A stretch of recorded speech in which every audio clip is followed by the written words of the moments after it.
जिनसे है आप बेखबर, दिखाएंगे हम वो खबर। खड़की समाचार। रेलवे बजट जब मंत्री जी ने पेश किया था, उसके बाद कुछ लोगों ने इसकी प्रशंसा की थी और कुछ ने इसकी नाराजगी जताई थी। मैं मंत्री जी आपको बताना चाहता हूं कि मराठवाड़ा के प्रमुख अखबारों की सुर्खियां आपके बजट को लेकर क्या थी। तो एक बड़ा अखबार है, उसने लिखा था रेल्वेच्या अर्थसंकल्पाकडून निराशा। दूसरी हेडलाइन थी मराठवाड्यातील महत्त्वाच्या प्रकल्पांना ठेंगा, यानी कि मराठी के अंदर ये बताया गया है कि मराठवाड़ा के जो प्रमुख जितने भी प्रोजेक्ट्स हैं उसको ठेंगा दिया गया है करके ये बड़े बड़े अखबारों की सुर्खियां थी। उसी दिन साउथ सेंट्रल रेलवे के अधिकारियों ने बड़ी खुशी जाहिर की थी और ये कहा था कि साउथ सेंट्रल रेलवे को बहुत पैसा दिया गया है।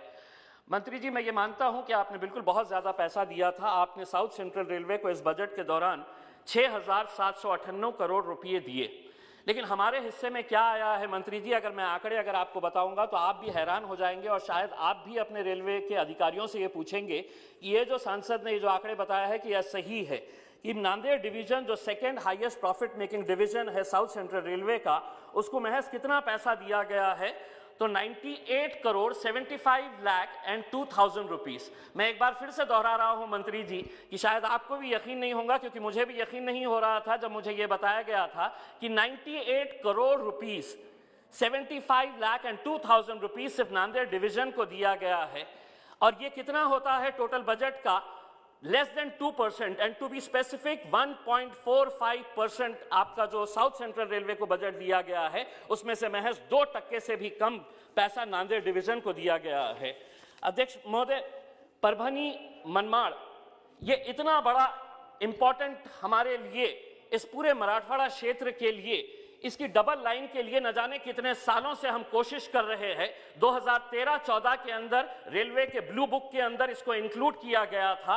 अब पता चल रहा है 2018 के अंदर आरटीआई का एक रिप्लाई के जरिए पता चला है कि इसको हमने शेल्व कर दिए हैं, जबकि हकीकत ये है कि ये वो सेक्टर है कि जहां पर आपको 2.5% का प्रॉफिट मिलता है रेलवेज का।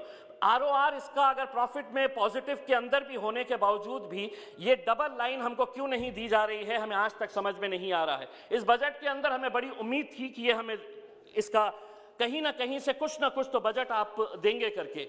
दूसरी बात यह है कि आप ये दावा करते हैं कि आपकी सरकार जब से आई है हजारों किलोमीटर लाइन नई बिछाई जा रही है। औरंगाबाद से 40 गांव महज 88 किलोमीटर्स का है। आप अगर अखबारों की सुर्खियां अगर उठाकर देखेंगे, निवेदन अगर आपके रेलवे अधिकारियों से पूछेंगे कि कितने सालों से ये कोशिश की जा रही है, महज 88 किलोमीटर्स अगर औरंगाबाद और 40 गांव की अगर लाइन बनाई जाती है तो आज औरंगाबाद के अंदर डीएमआईसी आ रहा है, दिल्ली मुंबई इंडस्ट्रियल कॉरिडोर, समृद्धि लाइन वहां से गुजर रही है, ड्राई पोर्ट जालना के अंदर आ रहा है। तो फ्रीट का कितना बड़ा आपको एक बिजनेस वहां से मिलने वाला है, लेकिन 88 किलोमीटर्स महज आप ये लाइन हमको सैंक्शन नहीं कर रहे हैं। तीसरी बात यह है कि हम औरंगाबाद को मॉडल रेलवे स्टेशन के लिए आपने अप्रूव किया था। आज 5 सालों से रेलवे अधिकारी कहते हैं कि अब शुरू होने वाला है, अब टेंडर निकलने वाला है, हम इसका स्टेटस क्या है यह आपसे जानना चाहते हैं। मंत्री जी, हम आपको यह बताना चाहते हैं कि अगर हर फैसला, अगर आप आरओआर रेट, आपका आरओआर के हिसाब से अगर आप लेंगे तो मराठवाड़ा को कभी भी इंसाफ नहीं मिलने वाला है, क्योंकि मराठवाड़ा एक ऐसा क्षेत्र है जो पिछड़ा है। और अगर आप हर चीज अगर फायदे और नुकसान के हिसाब से देखेंगे तो ये पिछड़े एरिया जो है ये कब आगे बढ़ेंगे, कब तरक्की के अंदर आएंगे और कब आपके नारे के अंदर शामिल हो जाएंगे कि हम आपका सबका साथ और सबका विकास कर रहे हैं। एक तो ये है कि औरंगाबाद को नई रेलवे लाइन मिलती नहीं है। बड़ी मेहनतों के बाद 11 साल के बाद एक रेल सैंक्शन की गई थी, एक रेल जो औरंगाबाद से होकर गुजर रही थी, जो कोल्हापुर धनबाद, ये यहाँ के मराठवाड़ा के जैन समाज के लोग थे। 11 साल तक लगातार मेहनत किए कि ये रेल औरंगाबाद से होकर गुजरे ताकि उनके तीर्थ स्थान जो है झारखंड से जोड़े जा सके। साथ ही साथ बुद्धिस्ट और हिंदू भाइयों के लिए भी ये बहुत बड़ी धार्मिक स्थलों को जोड़कर जाने वाली ट्रेनें थी। लेकिन हुआ यह है कि अब 19 फरवरी से एक नोटिफिकेशन जारी हुआ है आपके पास से कि औरंगाबाद और जालना इसके बाहर कर दिया जाए, क्योंकि ये हमारे लिए फिजिबल नहीं हो रहा है। हम एक बार फिर से आपको ये कहना चाह रहे हैं, ये पिछड़े इलाके हैं। एक बार ये पिछड़े इलाकों को अगर आपकी ज़रूरत है, अगर ये ज़रूरत है, अगर आप हमारी पूरी नहीं करेंगे तो कौन करेगा? आज हम ये मांग कर रहे हैं कि औरंगाबाद अहमदनगर पुणे लाइन का सर्वे किया जाए। औरंगाबाद को अगर पुणे से जोड़ा जाए तो पुणे और औरंगाबाद के अंदर जो यंगस्टर्स, स्पेशली जो IT सेक्टर के अंदर काम करने वाले लोग हैं, उनको कितना फ़ायदा मिलने वाला है। अध्यक्ष महोदय, मैं एक बात कहना चाहता हूँ, जब मंत्री जी पीयूष गोयल साहब जब रेलवे मंत्री बनाए गए थे तो पीयूष जी हम भी बड़े खुश हुए थे।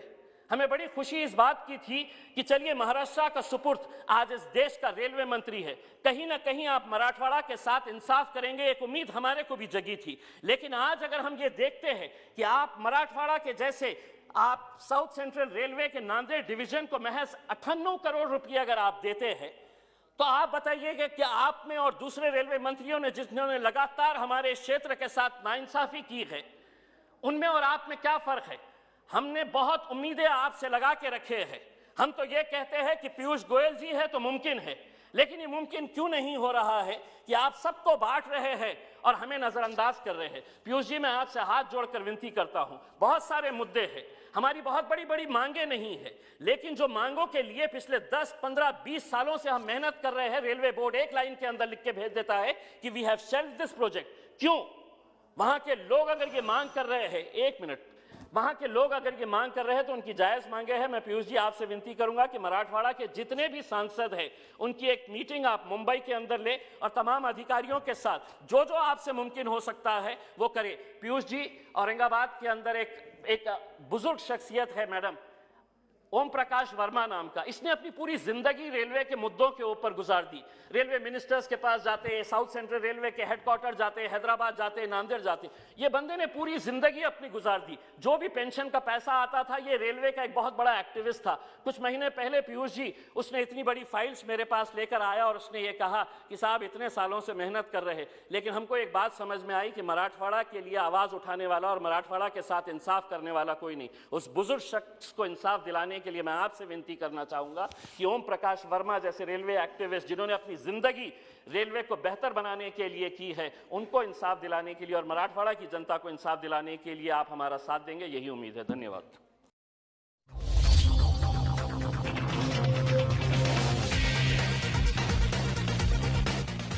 जिनसे है आप बेखबर, दिखाएंगे हम वो खबर।